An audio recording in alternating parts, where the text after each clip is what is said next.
Welcome to Discover Virginia, the podcast that takes you behind the scenes of the incredible people, businesses, and stories that shape the Hampton Roads and Virginia community. Each episode, we sit down with local entrepreneurs, creatives, and change makers who are redefining what it means to live, work, and also play in this region. Now, let's explore, connect, and discover Virginia.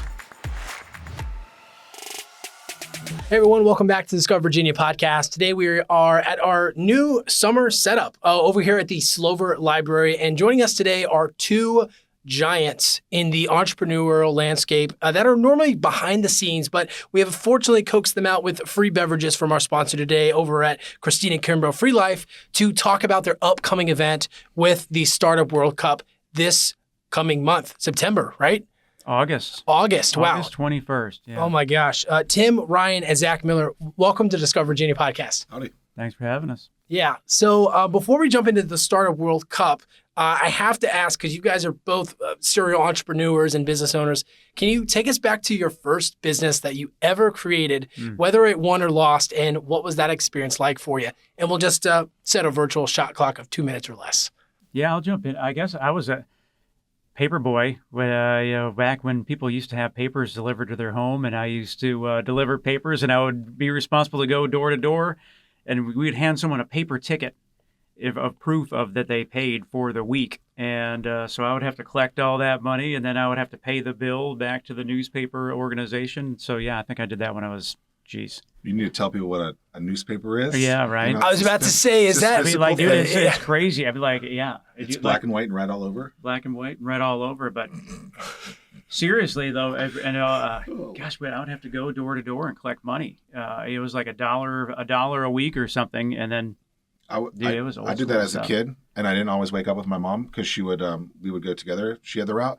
Sometimes she would get mad, and she would take a bucket of water and throw it on me to make sure I get out of bed. Oh my gosh, that's motivation right there, right? No, I quit, I think.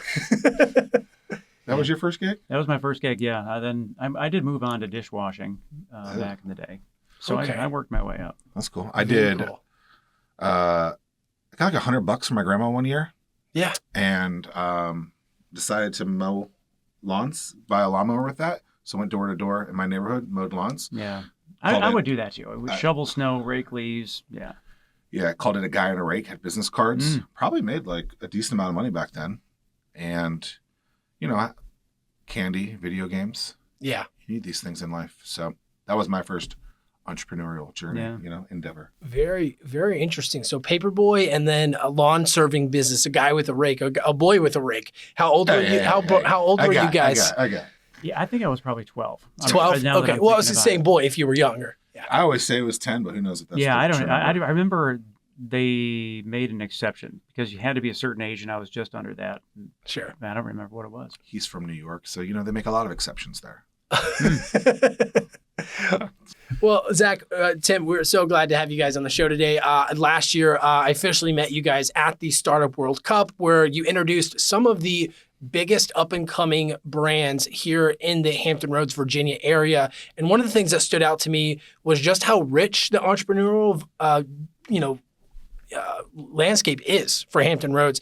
I heard it off camera, Zack. You said people need to stop saying that Hampton Roads is up and coming because we've already arrived to the entrepreneurial landscape. And boy, was I wrong to think it was up and coming because we're here. As we look at the trajectory over the past 10 years of Hampton Roads in the entrepreneurial space, what have been some of those key milestones or markers that you all have seen being hit that really showcase just how far the region has come since your TV days, Zack, and Tim, since your days of all of your adventures here in the area?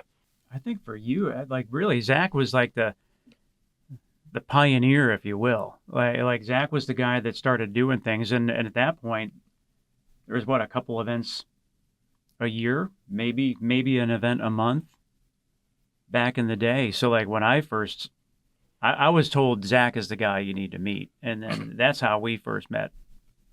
Zack didn't like me. That's a different story. But wait a second, you didn't like him when you first met him? Well, Was this when his ego was, I don't know. That's a great question. Okay. I think, because I really... Was it because you were from New York? Well, maybe? I took everything serious. So I was dressed up, and I think I may have been suited up. And because I was suited up, then, that was a red flag in terms of like, man, you can't trust can't trust the suit. So I had to earn that trust from Zack. Right, because back in your is that fair? film days, you said, I'm not wearing a suit to work. I'm just going to wear my casual clothes. It's too hot in Virginia, right? Something like that sounds about right. Jeans and a t-shirt every day, shorts maybe. Look, that was a long time ago. I can't remember the exact reasons why, but we've come a long way. But I guess, to that point, though, again, and going back to your question, in terms of there's very few things that were happening. And if you fast forward to today, we have our calendar on Innovate Hampton Roads where we try to list everything that's going on. And there's times that we have 200 events going on in a month. So we were going from 1 or 2 events happening a month to now we have multiple events happening on the same day at the same time, forcing people to choose, which is something we're trying to get away from. We want to create that density. But so that would be one of the significant things that has happened, that there's a lot of activity happening. Okay, so an increase in events. Was that a singular moment, or has that just been over time? There's just more opportunities to feature more things happening. I think people just learn that you can be your own event organizer. I think the tools have become really easy from that perspective. If we look back 15 years ago, you probably had to build a website, figure out how to get some sort of widget embedded into that. For a non-technical person, that could be difficult. But then you have things like Meetup and Eventbrite, and there's a new one called Luma, I think is the new hot one. But I don't know. I think it's just people realizing that there's holes in a market, and they're like, oh, well, I want that. And so they start building it. And that's kind of how I got started. It was like, oh, here are all these like little pieces of the puzzle. And then one day I was like, what would happen if I took all these pieces, put them in a room together? And we started this thing called Start Norfolk, which is build a company in a weekend competition. I think we gave like 10, 20 grand out to the winners. And then realized a couple hundred people showed up, 35 different business ideas. It was like, oh, that's interesting. I think people want this. Yeah. And whenever you get someone in a thing for more than like 2 hours and it's like 3 days, you're like, oh, this is interesting. What would happen if we do this again? And we like doubled the numbers. And it's like, oh, that's interesting. What would happen if we do this again? And then we double it again. And you end up getting 400 or 500 people, 100 ideas pitched or something like that. You just realize that, okay, maybe there is a hole in the market and jump on it. And I think little things like that throughout. Now there's a thing called Start Peninsula. What did we put down for the number of attendees just in the last year? Our goal was 1,500. We far exceeded that, like, easily. You remember what you... Don't recall.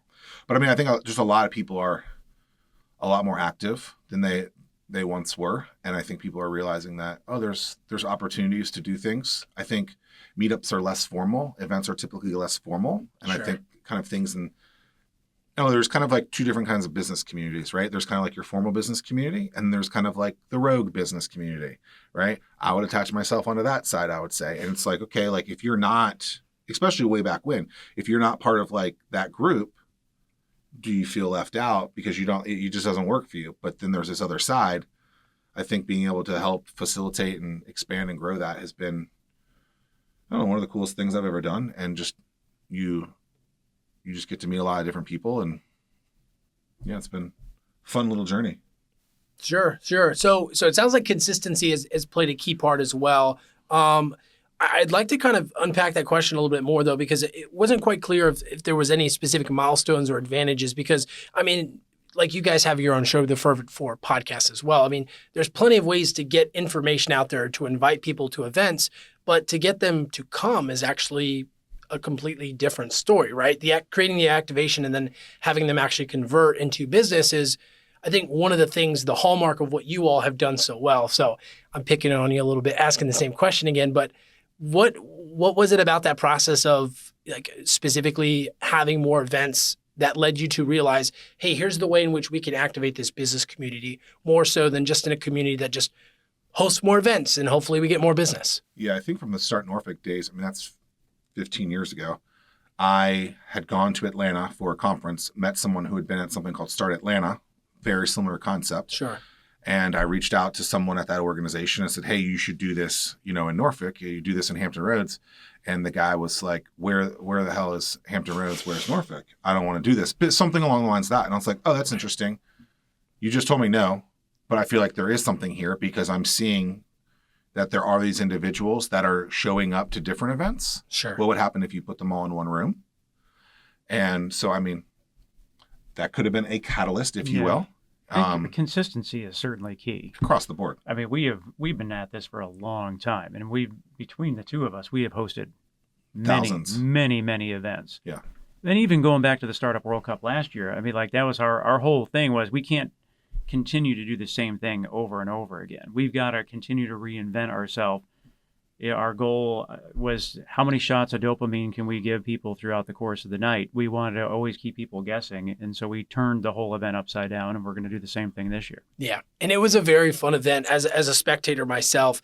I want to touch on something you had mentioned, Tim, about the consistency piece, because in entrepreneurship, we hear you got to be consistent, but then we also hear the phrase pivot. So when it comes to changing an idea or pivoting from an idea that is outside of the realm of consistency, how have you guys noticed that balancing act or rotating act throughout your time as entrepreneurs for when it's okay to pivot versus when it's okay to buckle down, grit your teeth, and stay consistent? You got to know your numbers, and that could be how many people are attending, how many people come back the next time, but at the same, so that consistency from that standpoint is key. The other thing that you can't get too bogged down by the numbers either, because I'll have multiple people hit me up on LinkedIn and they don't engage with me ever. They don't like or comment or anything. So I would be like thinking that they have no idea even what I'm doing, if they're even active on LinkedIn at all. But they see the repetition that I have over and over again, that then they'll, hey, I know someone that wants to start a business. Can I connect you guys? Sure. There's so many things that happen that you don't even realize that are happening. Yeah, that word pivot is interesting. I think it's more of a buzzword than anything. I think most people think that they probably need to pivot when they actually don't have enough true data points, or they haven't put enough energy into whatever that thing is to see what that thing really is. And people will be like, oh, well, I sent one email and it didn't work, so this must not work. To me, that's not the time to pivot. It's, do we even know that your email got opened? Were you willing to text them too? Could you show up to their office? Do we not it's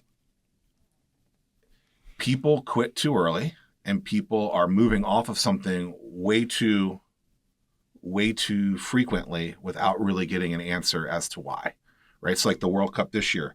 Well, last year, I think we had pushed it for 45 days, right? This year we did 120 days worth of marketing. There's a lot of conversations that have to happen in those days to see what you want to get. And I think just people, they don't put in enough effort, like true effort, into actually moving that thing forward. And It's a lot of work. It's a hustle. But even just in regular business, I think it's like, oh, I think I'm doing this because I'm busy.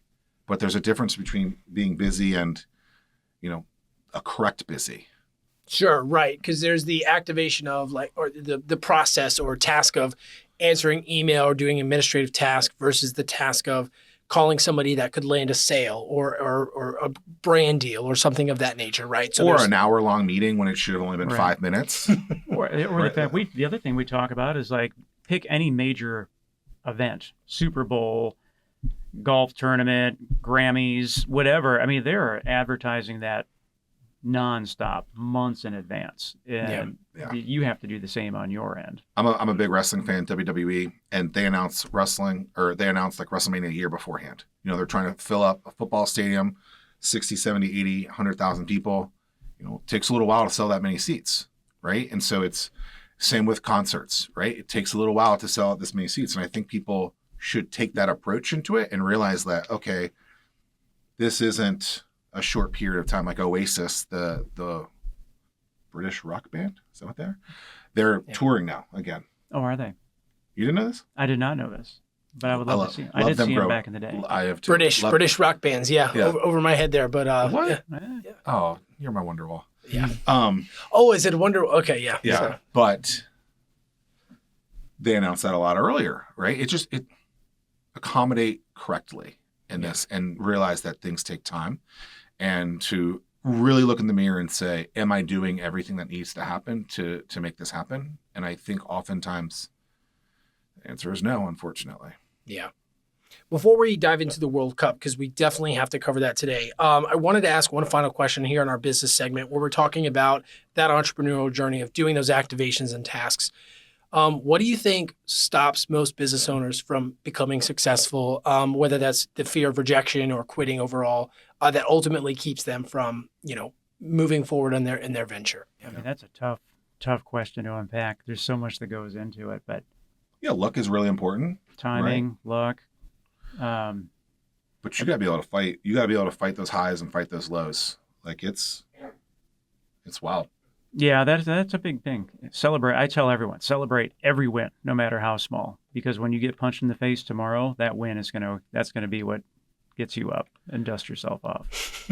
I remember about a decade ago, I had 2 really big proposals out for about the same amount of money, and about 8:30 that morning, I get a no, and then literally about 9:30, I get the yes, and so I was down. I was pissed.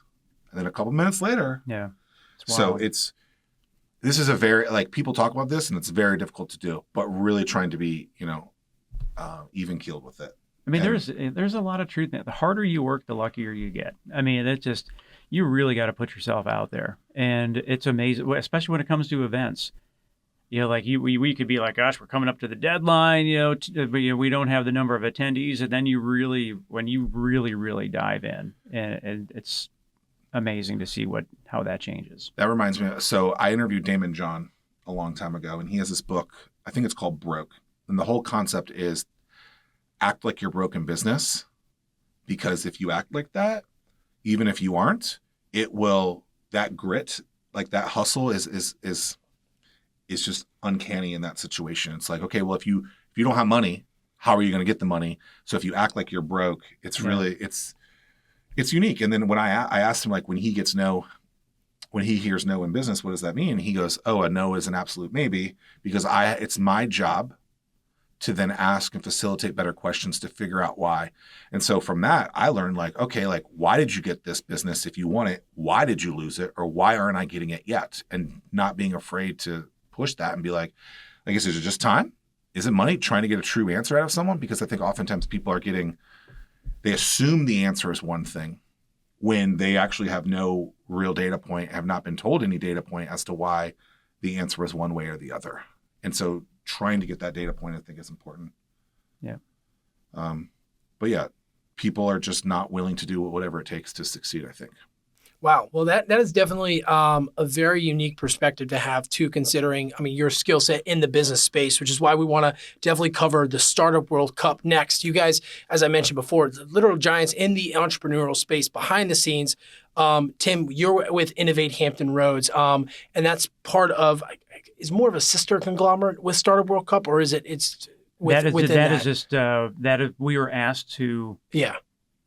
Tell us more about the Innovate Hampton Roads relationship with the Startup World Cup, how it came about. So Innovate Hampton Roads, we really serve as a storyteller for the region. Founders are busy doing their thing. We tell the story because we want to attract outside capital. If we want to get those big checks so that we can fund those companies. And so this is one of the proof points that we have, that a leading indicator, like, it's working, because Pegasus Tech Ventures, they contacted me and they said, hey, yeah, we do this event called the Startup World Cup. We've never done it in Virginia. Would you be willing to do it and host that event for us? And we said yes. So we took that as an indicator, like, we have to put There's our some best interest. foot There's some forward. interest here. Yeah. That best foot forward. We have to showcase the best businesses Virginia has to offer. One stage, one night. And it was pretty profound to see what we were able to do and do it again this year. And with that, so the result last year, Ivy Watch. 3rd place in the world. So Yeah. they won that. Let's unpack that here. So 10 finalists that were submitted to a panelist. Some of the we had almost 100 applications. We had to dwindle that down to 10. Yeah. And so we had Northern Virginia, we had Richmond, we had Hampton Roads, we had Charlottesville, we had West of Charlottesville. And so just to try to narrow that down, and then to see those top 10 all on one stage. And like here, even locally within Hampton Roads, we had IV Watch, we had Drone Up, we had Psionic, we had CX Perks now. I mean, like those are really they're companies that have customers, are generating revenue, they've raised a lot of capital. So it's not your typical, hey, I have an idea, let me pitch this idea kind of contest. This is you have significant revenue traction and raise capital. Absolutely. Yeah. I just remember like being in the same room with the judges afterwards. I think they were like, Yeah. oh, wow. What was that experience like? I mean, Well, I tried not saying anything. you had these judges deliberating who was going to be sent to the finalist round in California. Yeah. Right. And it sounds super cliche, like, oh yeah, we deliberated a really long time. It was a really hard decision. You hear, but like they were going around and around and around. It was not. There was. Yeah. There was. They were. They made the case for every company to win and represent Virginia. Yeah. Yeah. It was unique, to not be able to provide any feedback, just sit there and say, y'all figure this out. Because we put a lot of time on the judges too. They were all people that were capable of writing checks. So this isn't their first rodeo. They know what they're looking for because we really wanted to make sure that we offered and provided the best company possible to possibly win that $1 million prize. It literally felt like an episode of Shark Tank and without all the dramatics. I mean, it was literal people that were ready to write checks, like you said, to invest in these businesses here locally to then go on to further in the competition for how much was the grand prize? $1 million.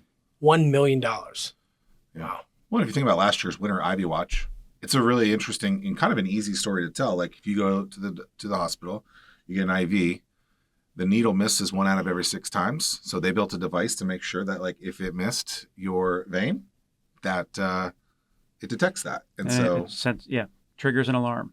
Yeah. And you think of like, why doesn't that exist? Like that's a no-brainer, but yeah. And so to see a company like that do what they've done, and they took it very seriously. And if I recall, someone told me that like when they didn't win, people booed. Why do I feel like? Did I dream that? In San Francisco. Yeah, in San Francisco. I know. Apparently, a lot of people went up to them afterwards and were like, "You guys totally they should have won the grand prize." But the Ivy Watch should have won. And so I thought Aaron. I think that Aaron did pass that on. Yeah. Maybe that was inside baseball that I wasn't supposed to talk about. But if you were there, I guess you would know. Yeah. But either way, there's a lot riding on this competition and on the line here for these entrepreneurs. Yeah. And this year is going to be even better, right? Y'all tripled the size of the venue space, right? Yeah. Tell us more about what folks can expect. It was at Zyder's last year, and that was I love that setup. Yeah. The stadium seating is super steep. It's a beautiful building. Yeah. Great. And it was just good for them. Scheduling conflicts, we couldn't find a date that worked for everybody, so we're moving across the street to Sandler Center, and we're going from 300 seats to a lot more than 300 seats. A lot more than 300, yeah. Yeah. That's it's a lot of people to talk in front of. That'll be fun. But I think but it's great, and Zach and I, we laugh nervously because we'll be up there co-hosting the event, but from a pitcher standpoint, I mean, these founders are up there and they're going to be up in front of 1,000, 1,300 in front of people. a lot of people. That might be the biggest pitch of their lives as well. Yeah. I just think it's unique that there is a celebration of businesses in this region in this one event, and really trying to bring together not only just the businesses and the founders and their teammates, but also other organizations that are really making a big difference in the area and having them participate. And we use this word circus, Tim and I have, and it's kind of like a business circus. Like there's going to be a ton of activations, like literally some like craziness going on stage, off stage. And we really have tried to think through the most unique way to introduce a lot of people to businesses that they've never heard of. It will be unlike anything you've ever gone to before. Yeah, we hope in terms of pitching. Yeah. Yeah, I mean, if you really think about it, a pitch competition can be dry. How can we flip that over and make it very unique? And besides just inserting some cheesy, dad jokes, right? Yeah. Well, I'm not the guy for that, but maybe Zach, you can do that. I don't know. Sure. I mean, I don't know that people want black and white and red all over, right? Yeah. Oh, come on, man. Why, that's a callback. Yeah. That's a newspaper. That was the crossword puzzle, which is also It's a one of a kind event that has a lot of opportunity Yeah. for people to see. And I mean, when you think, so if you're a founder, there's going to be hundreds of other founders. So you want to meet other founders that you can talk to. If you're an investor, this is a target-rich place to find what are the companies I need to pay attention to. And if you're a support provider, these are, again, it's a target-rich environment to find out, like, these are all potential business opportunities. So it's the amount of events that I used to do in the past, where I remember people got jobs from because of that too. Yeah. Also that aspect of it, right? So like if you are a creative professional, something like that, and you're looking for your next gig, or maybe a place that you could have your next gig at, like this is absolutely a place to go and see and support. And there's going to be some wild things on stage that I think people are just going to like, I did not expect that, but that was a lot of fun. And if you look at it, I break everything down in terms of like hourly costs. And so for an event that is 3 hours, it is the value for those 3 hours will be the best time spent from a value standpoint, but also from an entertainment standpoint. Yeah. And as you alluded to, which I think the misconception is this is just for investors, but this is for really the business community, the business circus community, for that analogy to come together. It's going to be a circus. Yeah. I just learn from like being in an experience, right? So like whenever I'm watching something, I try to take a takeaway from that. And I think give us a recent example. What's a recent example you got some inspiration from for an event? Okay, well, I'll just go back to the wrestling aspect of it. Like I'll say, okay, this is what WWE is already promoting this event this far and away. This is the way that they're doing this. ESPN does that. Oh, you wanna watch this game? Oh, we know it's on Monday night, but we're still gonna promote that over and over and over again. Here's this style, right? So I look at the biggest and best brands and I try to dissect that and say, okay, well, what are they doing? How can I do that in my day-to-days and provide something that's valuable in that aspect? And I think it's doing a lot of things very similarly. Like I can speak a million times, and it's just pushing that. And I think there's a reason why you look at these companies and say, wow, like, okay, a lot of people tune in to these events, to these shows, right? I just saw yesterday Stranger Things, their finale is coming out, and it looks like they're doing it like in 3 longer form segments, which is like Thanksgiving, Christmas, New Year's. Wow. That's a marketing campaign right there. That's a big stretch. And it's been what, 18 months, 24 months, 36 months since they've had their last one, Game of Thrones. People get really excited about that stuff. And it's like, you gotta start teasing that stuff early, because when the time comes, you don't want to lose them. So getting people excited about that. I mean, what is it? It's middle of July. So August, September, October, November. That's 4.5 months they're waiting before that they've started promoting it. Probably, I heard it's because of the render. Apparently it took forever to render that thing, but you imagine exporting those files, Michael? No, allegedly I saw they're like the time lapse or the time I can't think of what the damn thing's called, but like wherever the actual edit is to put the video on the streaming platform, right? Yeah, but the actual just edits of that sure is just obnoxious, and so oh my gosh. What about you, Tim? Is there a certain brand or promotional event that stands out to you aside from WWE and Logan Paul and all that fun stuff? I'd say Logan Paul. Well, and then your favorite wrestler is Logan Paul, right? No. God. It's Dwayne, right? I don't know. The Rock. Maybe. Yeah. I mean, I do have a half-naked poster of Dwayne on my wall, so. Yeah. I was surprised you didn't bring it with you. We told you we could put it up on the wall. Well, Eric J. Olson purchased that for me, and I okay. blame him. Yeah. No, it's everywhere. I don't know if we live in a world that there's anything original anymore. So you have to look at everything around you as a learning opportunity. So, I look at, really like just looking at what the Savannah Bananas have done. I mean, like they've totally turned baseball that has declining viewership upside down. And so when we go see them at Harbor Park. When I asked my wife, I was like, "Hey, we have an opportunity to go. Are you interested?" She's like, "Well, I don't know. Baseball is not really a big thing to me." I'm like, "You're the target audience because they've now made the sideshow and everything else something that is they've changed it upside down. That's attracting those people." And so, there's a lot of inspiration that can come from that. But if you look at that aspect of it, it took them a long time to do that too. They're not selling out football stadiums overnight. Right. I mean, it is a long vision. Yeah. And a lot of risk to do that. And Right. I appreciate and I respect people that do that. And it's Kill Tony, that's I mean, like what they've done with comedy. I mean, like they that talk is- about how long his journey has been too, like how hard he's had to fight for that. Yeah. Yeah. I mean, it's just, again, consistency and being willing to play the long game. Yeah. Is so incredibly important. And I think more people just need to think about that and do whatever it takes to succeed. Yeah. And I think they would. But in order to do that, I mean, you've really got to put yourself out there. And going back to one of your earlier questions, like a lot of people that are starting business, they're not willing to put themselves out there. Sure. Yeah. Zach wore a suit last year. No, I didn't. That was a deep. I think I saw that picture. Yeah. Was it on LinkedIn? That is not real. Yeah. It's not real. The robots are creating. AI's crazy. Yeah. I mean, what? In the, Yeah. Me in a suit? Let's chat AI next. I know there's a lot of AI and tech startups, especially here in the Hampton Roads area. What's been one of the most surprising things that you've seen here locally about how AI has been maybe brought into the local business community here?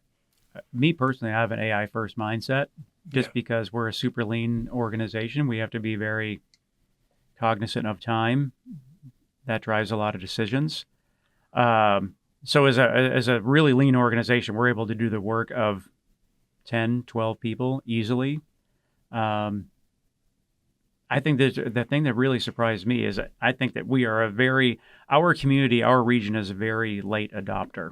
And I think that what's about to hit them is going to surprise a lot of people. Yeah. So- More than just ChatGPT Oh, helping yeah. you pick out Oh, what yeah. color to paint your walls or something like Right. that, right? Yeah. Oh, they can do that.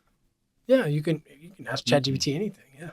I know someone that's learning Spanish through the robots, I mean, like talking back and forth with it. I've gone as far as like put in, You just send Mortgage- voice notes. Oh, sorry. well, no, like I put in like bank statements and credit card statements and mortgage statements to find out, hey, how can I maximize my budget? Oh, interesting. So the financial aspect, writing yeah. the numbers Yeah, as yeah. well. Did we like the answer? Yeah, well, and the thing is that so it gave me a roadmap of this is what you need to do to maximize your potential for retirement. See, you heard it here first. You don't need Dave Ramsey anymore. Yeah. Sorry, beans and rice. Stayed home. Yeah. Oh, awesome. What's your Chipotle order? What's I don't order Chipotle. Smart. Isn't that your book? What do you watch on Netflix, or is Yeah. that your next book? What's your Chipotle order? No, but No. the book. That wasn't a bad joke. I was just genuinely curious when your next book's coming out. Stay tuned. Yeah. I have a third book in the works that I always thought it would be cool to have like 26 books Mm. and to have each one word that was the first letter of an alphabet. So Little- like A, B, C. So Okay. the Netflix book removed from this point, but Anomaly is the first book. Mm. So Oh, the second book will be called Ballsy. Okay. Um, That's pretty You can go to ballsy cocky. name. Yeah. I don't know. C. I don't know. C could be coffee, Yeah. caramel. I don't know. Hmm.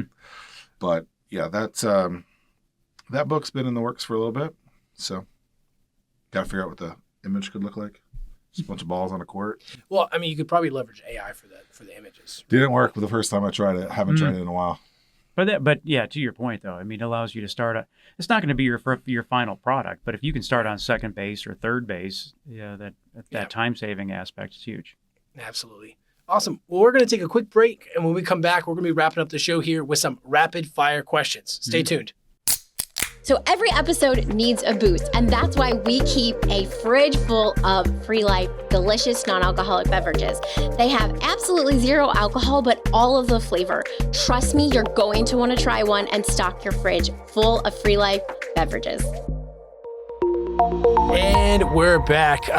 Zach, Tim, thank you so much for the conversation today. We're going to be going through, we'd love to give you the final word to share anything with the audience. But before you do that, we got to, pick on you a little bit and ask some rapid fire questions. If you make it to the end of the gauntlet of rapid fire questions, you get to pitch your Startup World Cup and the amazing things you have going on. Sound fair enough? So if we don't do well, we don't get to. Mm. No, you don't. Yeah, you don't just get stuff because you showed up. That's Okay, It's so the we don't opposite get to of talk business. about the Startup World Cup August 21st, 5 to 8, unless we. hey, all right. Let's let's get these questions going on. All right. So first one's for you. It's hard when you got host to host. Yeah. It's like okay, like play with that. Yeah. No, absolutely. I love that. But yeah, stay in your lane. Okay. So Save your life. Zach, Tim, this question's for both of you guys. What's the worst pitch you've ever gotten? And don't give me they're all kind of some of it. You know that one pitch. The worst pitch ever. The worst pitch you've ever gotten. What kind of show is this? Like what rating is this? Whatever rating you want it to be. I know. Well, I guess that how do you define worst? Like biggest bomb. Like the one that you would not invest in. Well, From that perspective. So Yeah. a bad idea, not necessarily pitch. Or even the pitch too. I mean, I've never been in these investor meetings. What is it Yeah. like? I remember at Start Norfolk 2, someone got up on stage and pitched a company called Master Beta. Yeah. And the I hosted an event where they pitched Rooster Lollipops, but the name of the company was not Rooster. Okay. And so it was blank suckers. Those are pretty bad. So like that was not an investable business. And the crazy thing is that like Yeah. back then, he pitched that to Senator Mark Warner. Oh, he was serious.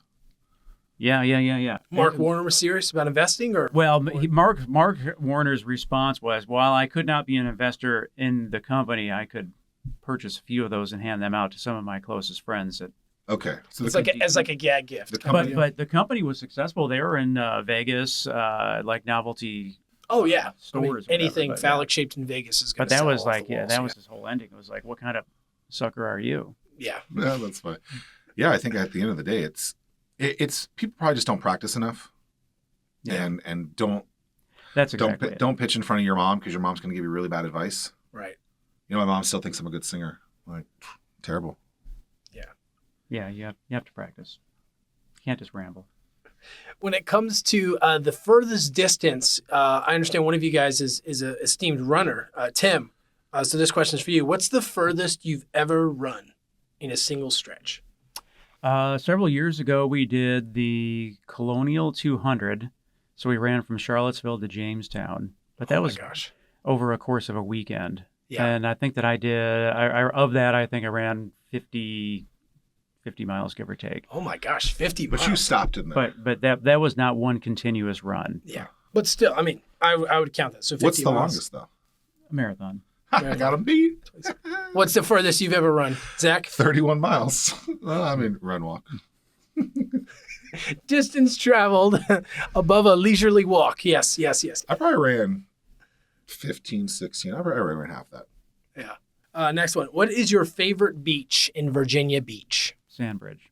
Sandbridge. Okay. What about you, Zach? Man, I even knew this question was coming. I can't think of it. Well, there's 10 unique beach experiences here in allegedly. Virginia Beach. Yeah, well, there's Allegedly. 10. There's Yeah, I've Sandbridge, not been you know, to Chicks Beach. Chicks. Yeah. That's a good one. Yeah, it's more of a local So beach. is Chicks Beach and Shore Drive different things? Or are they Well, considered there's the two same different beaches. There's three because there's Brock Environmental Center, which you can't swim there, but it is a beach. Then there's the Sandbar, which I've been banned from a few groups because I share that one near the Lesnar Bridge, and then across the Lesnar thing? Bridge. Is that where they do the is boat? Chicks. The boat. Oh yeah, thing? yeah. Shout out to Andy over at Freedom Boat Club. Yeah, they Hmm. park out there, and it's a great time. Yeah. Got it. I if I go to the beach, I typically go somewhere on Shore Drive, whether it's First Landing State Park. Yeah. Oh, Like that's a that. great one. Yeah. Problem there, it's in the heat of summer. A lot of people. Sometimes you got to walk the 2 miles from the other place Oh, wow. over, and if Yeah. you don't drop yourself off at first, like that's a long way to. Because there's the campgrounds there where you can park and kind of walk. But you Well, there's have to two rent sets a of camp. campgrounds. Yeah. There's one on the beach, and there's one immediately on the other side. Hmm. But then they're like a mile and a half back the other way is another. Yeah, you got to be I don't walking. know, something. So that one's your favorite, the one you have to walk long distances, or only if you can I think park just closer? that area. Yeah, First Landing. Yeah, definitely. Yeah, First Landing, Shore Drive, Chicks Beach. And you guys have military friends or clearances? Because there's the Dam Neck Beach too. And Yeah, it's been a while since I've been there. I mean, I used to be military back in the day, but I went on a boat last year. We got real close to Little Creek the wrong way, didn't turn. We get this guy like this crazy boat coming in, big gun at the end of it. I'm like, I'm not driving. I don't know what's going on, but I'm about to get shot. Like, Yeah, when you encroach upon the military-based waters, you still, there's literally a boat dock thingamajig right next to it. So how would you know? The person driving didn't know. you know now. Yeah. They came in Hot. Yeah, that was pretty wild. Next one for you guys. Where did you grow up originally? And, of course, what got you to stick around and build your life and business here, if you were? I grew up in Buffalo, New York. Go Bills. Air Force brought me here. Love the area. I mean, so it snows a lot in Buffalo, if you're not aware. And here you have all 4 seasons. I tell everyone this is the biggest small town that you can live in, which is everyone knows everyone. So you can get the meetings, you can do what you need to do. But if you want the real big, you can do that and still have a bigger city feel here. We have a downtown in Norfolk. But if you really want big city, then you're just a couple hours away. You're in DC and you can do that. Or you can go to the mountains, you can go to the ocean. Everything's here. A lot cheaper than DC. Yeah. What about for you, Zach? Yeah, grew up outside of DC. Okay. Moved here for a TV job 18 years ago. Thought I'd be here for a little layover, maybe a year or two, go to the next city. Met a girl, stayed. Married her too. Okay. Very cool. Still married to her. Yeah. Like, let's look. Yeah. Well, that's all you got. You got to plug your friends in close relationships. You know, it's always special. It always brings you closer to an area. I met my wife here, fell in love with her, and fell in love with the area. So yeah. Well, the good thing is I know she's not going to watch, so I can say whatever I want. I thought that too until my wife started listening to my shows in the evening time when she was hanging out with the kiddos, and I was like, oh man, yeah, I should probably make sure to put that E on some of the episodes. But, your voice is her ASMR, huh? Yeah. I mean, no greater love story than that, right? Right. Except a Taylor Swift song, but it's what we aspire for. Yeah, nothing like a tay-tay. Awesome. When you guys are not doing great things in the business community or running around playing with AI or trying to figure out your next big adventure, what do you like to do for fun here in the area? That might be the hardest question that you've asked. You don't like running? Yeah, well, I don't know if that's like fun. It's whatever's fun to you. Yeah. I don't know. Gosh, go to Zach. I'm going to defer to Zach. Okay. I was hoping for the extra time now. Oh, okay. So long walks on the beach. No, I like in the summer, I try to go to the beach. In-laws have a pool, so go there a lot, hang out there, try and get out and have the sun hit you, do something with the dogs. I really like this park called Oak Grove in Chesapeake. It's a 1.5 mile route, so you can go there, run, walk, whatever there. So yeah, lots of great nature here for sure. Yeah. I mean, hanging out with friends, always fun. Concerts, we do a lot of concerts. We do a lot of traveling. Awesome. Work hard, play hard. Work hard, play hard. Love it. Awesome. Well, there's nothing left to do but to roll out the red carpet. Zach Miller, Tim Ryan, thank you guys for being on the show. This camera here, let the people know what you got going on and where they can go to learn more about you. August 21st, Startup World Cup, Virginia Beach, Sandler Center. We need everyone there. Innovate757.org is the website. Get your tickets. We're counting on you. This is our time to shine. Yeah. Biggest business celebration of the summer, maybe forever. Yeah, and it could be the last one. I mean, right now there's just this one slated. It's a 1 year It's a 1 year at a time deal. So so don't wait for next year because, well, tomorrow's not you promised. never know. That's right. August 21st. Yeah, 5 to 8 p.m. shall be a rad time. Yep. You guys are going to be trying out your wrestling moves for the entertainment venue too, or oh gosh, I can't give that away. Come on, what's one thing we can be on the lookout for? Nobody puts baby in a corner. That's on this. Zach, Tim, this has been great. Thank you so much for being on the Discover Virginia podcast. Nobody puts baby in the corner? What is that? It's nobody puts baby in the corner.